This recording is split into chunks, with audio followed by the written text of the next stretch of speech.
कि भाई पूजा सिर्फ संस्कृत में हो ये जरूरी थोड़ी है। पूजा तो आपका मन का भाव है, भगवान तक कैसे ही पहुंचा सकते हैं। जहाँ हमारी संस्कृति लुप्त हो रही है, हिंदी बोलने में आजकल हर कोई कतराता है, हिंदी कैप्शंस लिखने में हर कोई कतराता है, आप देखेंगे सोशल मीडिया पर भी।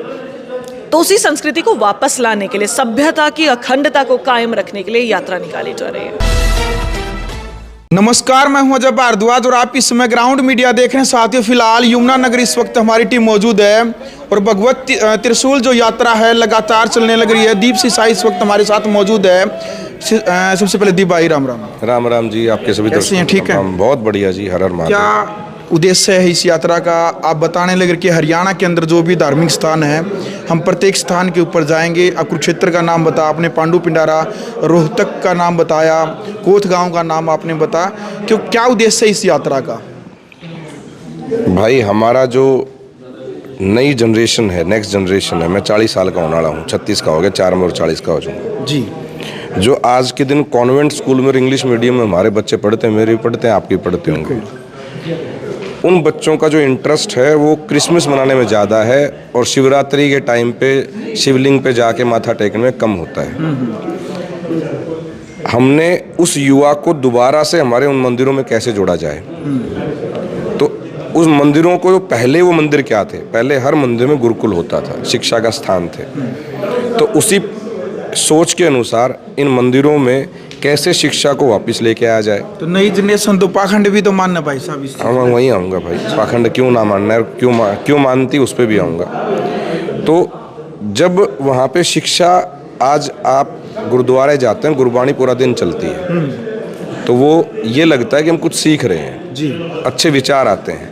जब हम मंदिर में जाते हैं तो मंदिर में गुरबाणी नहीं होती और दिन में तो मेरे ख्याल से हमारा स्पीकर भी बंद हो जाता है, तो आरती भी नहीं होती, पूजा करके वापस आ जाते हैं। बिल्कुल। हमारे जो पुजारी हैं, नियमित पुजारी वहाँ पे हैं नहीं। जो इंग्लिश मीडियम वाले या हमारे बच्चे, मेरे बच्चे भी, या मैं भी, या आप भी, आज पंडित जी महाराज कोई हवन करने लग जाएं तो संस्कृत का उसका मतलब क्या है वही हमें नहीं पता।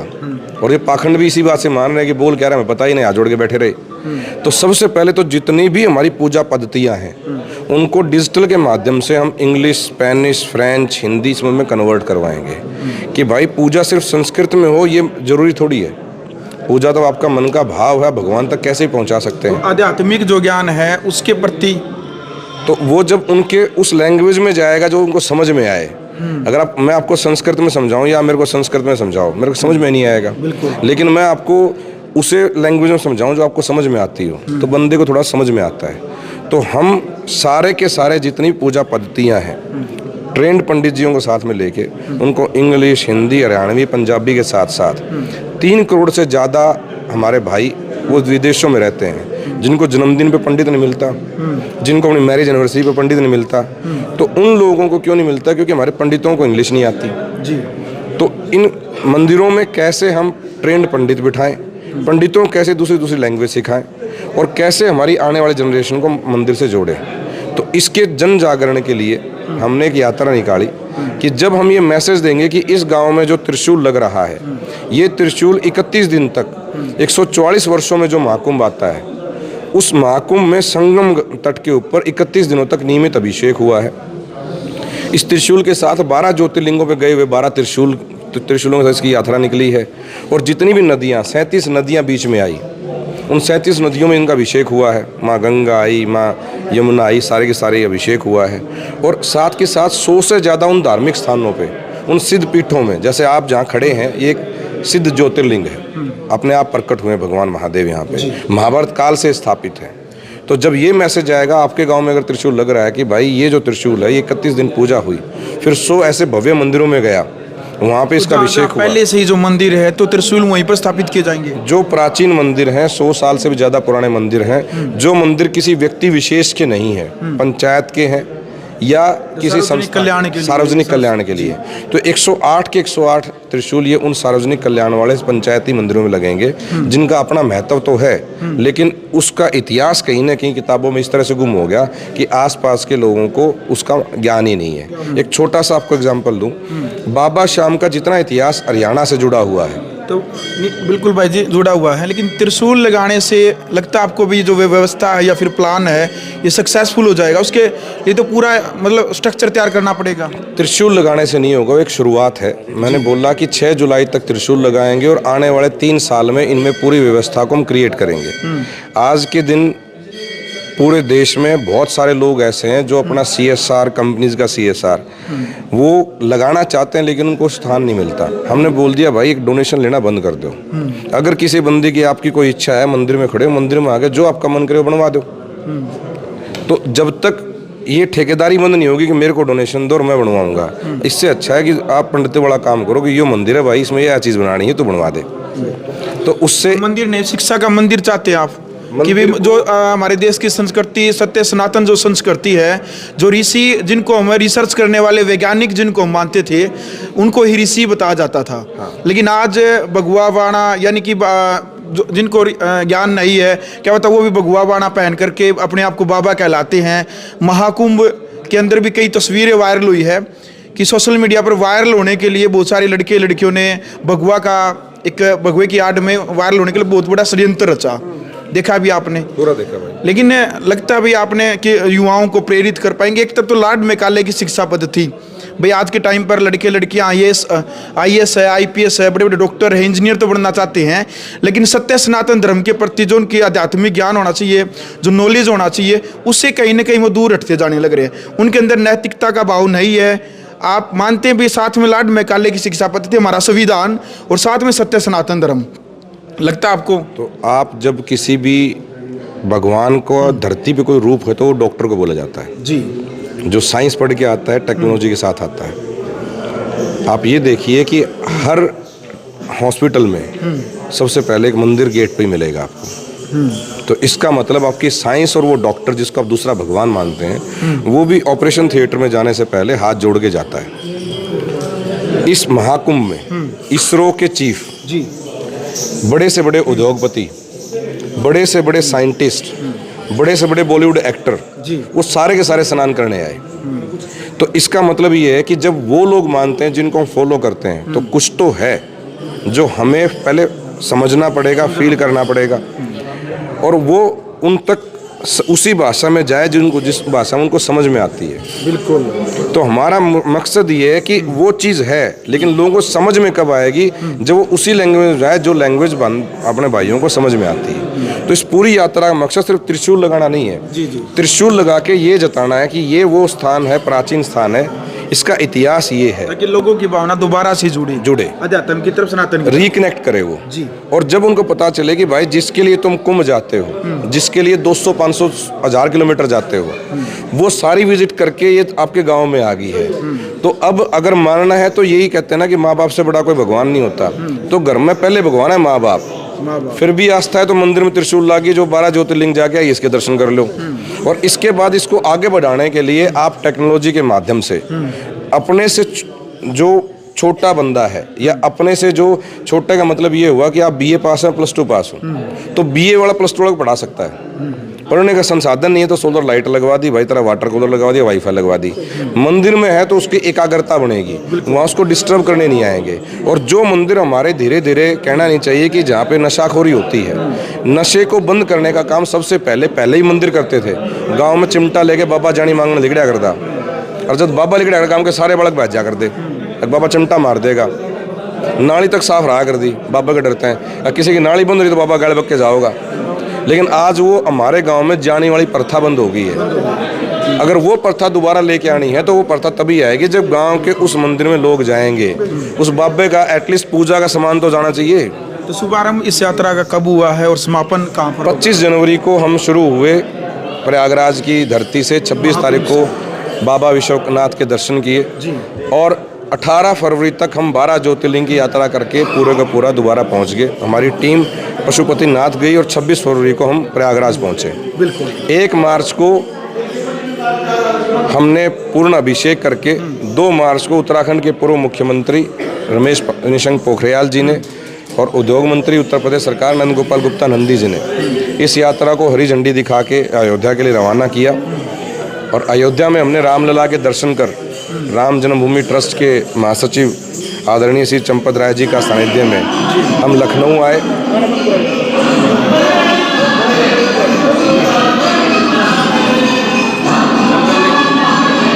और जब लखनऊ आए तो कन्हैया मित्तल जी ने एक बहुत ज़ोरदार हज़ारों के कार्यकर्ताओं में हुजूम में उस दिन लखनऊ में एक जो रोड शो हुआ उसमें हज़ारों लोगों ने रोड पे खड़े होकर फूल मालाओं से इसका स्वागत किया। 4 तारीख की सुबह कैलाशानंद गिरी जी महाराज ने, खेल मंत्री उत्तर प्रदेश सरकार गिरीश यादव जी ने, बेबी रानी मौर्य जी ने इस यात्रा को हरी झंडी दिखा के संबल बदायूं के लिए रवाना किया। और बदायूं में हज़ारों की संख्या में धर्म को पीछे छोड़ते हुए, जाति को पीछे छोड़ते हुए हिंदू मुस्लिम दोनों भाइयों ने इस यात्रा को मान सम्मान दिया। आज हरिद्वार में स्नान करके यात्रा यमुनानगर में आपके बीच में पहुंची है। बिल्कुल भाई, और लगातार वो तमाम तस्वीरें आगे भी हम आपको दिखाएंगे। क्या कहना चाहेंगे इस यात्रा को लेकर के? अजय भाई कैसे हो? पहले तो आप ये बताओ। थैंक यू, आपने मतलब जो है ना, सबसे पहले आपको बहुत बहुत बधाई भाई, आपने इतना सहयोग दिया इस चीज़ के लिए। और आपके चैनल के माध्यम से जो दीप भाई की जो टीम है, जो अंतर्राष्ट्रीय मंदिर जो परिषद है, ये जो युवाओं में जो कहा कि भाई जो अपना जो सनातन वाला जो है, जो सनातन धर्म के रिगार्डिंग जो चीज़ें जो है ना, जो लुप्त होती जा रही हैं, वो उनको कहीं ना कहीं बचाने की पूरी कोशिश है। सनातन को लेकर ये बहुत बड़ा मतलब जो है ना, ये यात्रा है। और इससे युवाओं को कम से कम एक बढ़िया मैसेज इसमें जाएगा, जिससे कि जो युवाओं का जो दूसरी तरफ जो ध्यान जो रहता है, कम से कम हम उसको थोड़ा बहुत इस तरफ लेके अगर आए तो ये बहुत इस यात्रा का एक बहुत सप्लाई जोन माना जाएगा। और साथ साथ जैसे कहा कि भाई दीप भाई ने कि भाई मंदिरों में जो है, जो एक एजुकेशन का जो गांव वगैरह में है, जैसे भाई बच्चों को जो है ना उस तरह की फैसिलिटी नहीं मिलती, तो मंदिरों में जैसे मंदिरों को वाईफाई किया जाए, मंदिरों में कोई लाइब्रेरी सिस्टम हो। और सबसे बड़ी बात जो कही कि जो बड़े बुजुर्ग यात्रा वगैरह पे जो नहीं जा सकते भाई, और जो ये 12 ज्योतिर्लिंगों से जो होता हुआ जो त्रिशूल जो वहाँ से आए हैं, वो उसी मंदिर में लगेगा, तो आप उसी की पूजा कर लो वो, क्योंकि आपको जाने की रिक्वायरमेंट भी नहीं पड़ेगी। दीप भाई ने कहा कि भाई माँ बाप का, जैसे माँ बाप को मतलब जो है सबसे पहले पूजा करते हैं, मान लेते हैं भाई हाँ ये इनसे बड़ा कोई हमारा भगवान नहीं है, तो मानने वाली बात है। तो ऐसे ही आप जो त्रिशूल उस मंदिर में लग जाए और उसमें और सारी फैसिलिटी हो, तो मुझे लगता है कि इससे बड़ी चीज़ जो है ना नहीं हो सकती। और साथ साथ इसमें जो है ना, इस यात्रा की जो सबसे बड़ी बात एक रही कि इसमें लेडीज़ों का सहयोग भी बहुत ज़्यादा रहा, क्योंकि कोई भी काम लेडीज़ के बगैर जो है ना पूरा नहीं हो सकता, अधूरा माना जाता है। तो हमारे साथ में जो है ना अनुराधा मैम मतलब जो है ना वगैरह हैं, तो उन्होंने जो है पूरा जो है ना 22 दिन की इस यात्रा में जो कामिनी वगैरह जो हैं, कई वो हैं इस तरीके के, कुछ लेडीज़ों ने वहाँ पे भी पूरा सहयोग दिया। लेकिन 22 दिन तक लेडीज़ जो है साथ रहे इस पूजा पाठ में, ये अपने आप में मतलब जो है ना बहुत बड़ी बात है। मतलब ये इससे जो हमारी जो लड़कियां हैं, आजकल तो देखो हर जगह जो है ना लड़कियों की भागीदारी, वुमेन की भागीदारी, तो मैं चाहूँगा कि भाई जो है ना वो लड़कियां जो पूजा पाठ में जो विश्वास रखती हैं, थोड़ा उनका इस पर विश्वास बढ़े। तो देखो लेडीज़ भी इस यात्रा में शामिल थी, तो ये अल्टीमेट जो है जहाँ लेडीज़ और जेंट्स मिलके जो कोई काम कर रहे हैं तो उसको पूरा माना जाता है। तो भाई मैं तो एक ही दुआ करूँगा आपके चैनल के माध्यम से कि भाई ये भी जो यात्रा है ये बहुत तरीके से, बहुत बढ़िया तरीके से संपन्न हो। 22 स्टेट में ऑलरेडी ये जो है ना घूमती हुई आई है, आज अपने हरियाणा में आई है। और भाई जितने भाई मतलब जो हैं इसका पूरा सहयोग करें, पूरा परिचय अपना। बिल्कुल, मैं डॉक्टर विजयपाल नैन, चेयरमैन पूर्ण मूर्ति कैंपस सोनीपत से। और अजय भाई को तो बहुत पहले से जानता हूँ मैं, शायद अजय ने मेरा को शायद बिल्कुल। और ये जो यात्रा जो है ये 11 तारीख को जो है ना इसका जो है ना स्वागत पूर्ण मूर्ति कैंपस के परिसर में भी होगा। और वहाँ पे जो पूरी टीम का जो है, और एक जो है ना त्रिशूल जो इतने शक्तिपीठों से घूमता हुआ जो आए हैं, उसमें एक जो है ना त्रिशूल जैसे मंदिरों में लगता है, तो एजुकेशन भी एक जो मंदिरी है, एक जो है वो पूर्ण मूर्ति कैंपस में, जो कि वहाँ पे एजुकेशन का एक मंदिर है, वहाँ पे भी मैं चाहूँगा कि मतलब जो है ना टीम के द्वारा एक वहाँ पे भी लगाया जाए, क्योंकि वहाँ पे भी अल्टीमेट क्या है कि बच्चे रहते हैं, हॉस्टल में लड़के भी रहते हैं, लड़कियाँ भी रहते हैं, तो वो पूजा पाठ के लिए, तो उनके लिए भी मतलब एक माध्यम होगा। क्योंकि लाइब्रेरी ऑलरेडी है वहाँ पे, वाईफाई कैंपस है, बट लेकिन जो है कि वो पूजा वाला इतनी बड़ी जो पूजा पाठ करके जो है, जो वहाँ से हमारा जो है ना जो त्रिशूल वगैरह जो आए हैं वहाँ लगे, तो उन बच्चों का भी बहुत सहयोग उसमें हो, वे भी मतलब उससे थोड़ा ध्यान दें। तो भाई अजय बहुत बहुत धन्यवाद आपका, आपने जो है ना, थैंक यू अजय भाई, थैंक यू वेलकम। त्रिशूल यात्रा में दामिनी वशिष्ठ इस वक्त हमारे साथ मौजूद है यमुनानगर में। सबसे पहले तो नमस्कार जी। हर हर महादेव। कैसे हैं, ठीक हैं? मैं बहुत बढ़िया। क्या कहना चाहेंगे इस यात्रा को लेकर के? नौजवान युवा जो लड़के लड़कियां हैं उनके ऊपर क्या कुछ असर पड़ने वाला है इस यात्रा का? इस यात्रा के बाद में मैं वाकई में ये बताऊंगी कि एक ऐसा चेंज और ऐसा बदलाव आने वाला है कि सनातन और संस्कृति और सभ्यता जहां एक बार लुप्त होती हुई हमें दिखाई दे रही थी, वो वापस से राष्ट्र में चेतना आने वाली है, एक क्रांति आने वाली है इस यात्रा के बाद। क्यों, आप पूछेंगे? क्योंकि जहाँ जहाँ हम जा रहे हैं, जिस जगह जा रहे हैं, शहर जा रहे हैं, गांव, कस्बा, जिस तरीके से स्वागत हमें दिखाई दे रहा है, युवा हमारे साथ जो जुड़ रहे हैं, हर एक सनातन के प्रति जागृत हो रहे हैं। क्योंकि इस यात्रा का एजेंडा सिर्फ राष्ट्र को सशक्त करना नहीं, यात्रा नहीं, संकल्प है। जो सनातन, जो भगवा एक केवल रंग नहीं, हमारी पहचान है, जिसे मिटाने के लिए असंख्य कोशिश की गई है। तो उसके लिए चेतना हम लाने जा रहे हैं। महासंगम यात्रा है। महासंगम यात्रा 12 ज्योतिर्लिंग, 12 शक्तिपीठ, 4 धाम, 37 नदियों के बाद में एक विराट रूप है भगवा त्रिशूल यात्रा, जो 120 त्रिशूल के साथ हम निकाल रहे हैं। आप देखेंगे दिल्ली में डीयू में हिंदी ऑनर्स की सीट खाली है, तो हमारी पहचान पर ये चुनौती का एक संकेत नहीं है। तो उसी के लिए दीप सिहाग जी ने ये इनिशिएटिव लिया कि इस तरह की यात्रा निकाली जाए जहां हमारी संस्कृति लुप्त हो रही है। हिंदी बोलने में आजकल हर कोई कतराता है, हिंदी कैप्शंस लिखने में हर कोई कतराता है, आप देखेंगे सोशल मीडिया पर भी। तो उसी संस्कृति को वापस लाने के लिए, सभ्यता की अखंडता को कायम रखने के लिए यात्रा निकाली जा रही है। बिल्कुल। समापन कहाँ पर होगा इस यात्रा का? समापन 25 तारीख को, 25 मार्च को दिल्ली के ताल कटोरा स्टेडियम में होगा। आप भी इस यात्रा में शामिल है, आपने कुछ बदलाव हुआ भाई बौद्धिक विकास में, या इससे पहले आपने जो पहली बार आपकी यात्रा आई है? यात्रा, मैं बचपन से शिव भक्त रही हूँ, बचपन से शिव उपासक रही हूँ।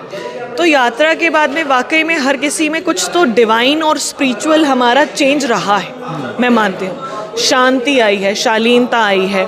और पहले बहुत ज़्यादा उतावलापन रहता था हर चीज़ों के लिए। ये मैं हमेशा मेरी माँ से भी बोलती थी कि मम्मी, ये मेरे अंदर ना जो इम्पेशेंट हूँ मैं, थोड़ी मेरे अंदर नहीं है, पेशेंस नहीं है, कमी है, वो आया है मेरे अंदर। कोई अपील, कोई संदेश यात्रा को लेकर के नौजवान युवाओं को छोड़ना चाहेंगे? अपील और संदेश यही है कि आप सभी के लिए यात्रा निकाली जा रही है। ये कोई व्यक्तिगत यात्रा नहीं, ये सामूहिक यात्रा है। तो जब आप नहीं जुड़ेंगे तब तक इस यात्रा का उद्देश्य सफल नहीं हो पाएगा, हमारी मुहिम का उद्देश्य सफल नहीं हो पाएगा। आइए आप भी हमारे साथ जुड़िए। भगवा त्रिशूल यात्रा में आप सभी का स्वागत है। हर हर महादेव।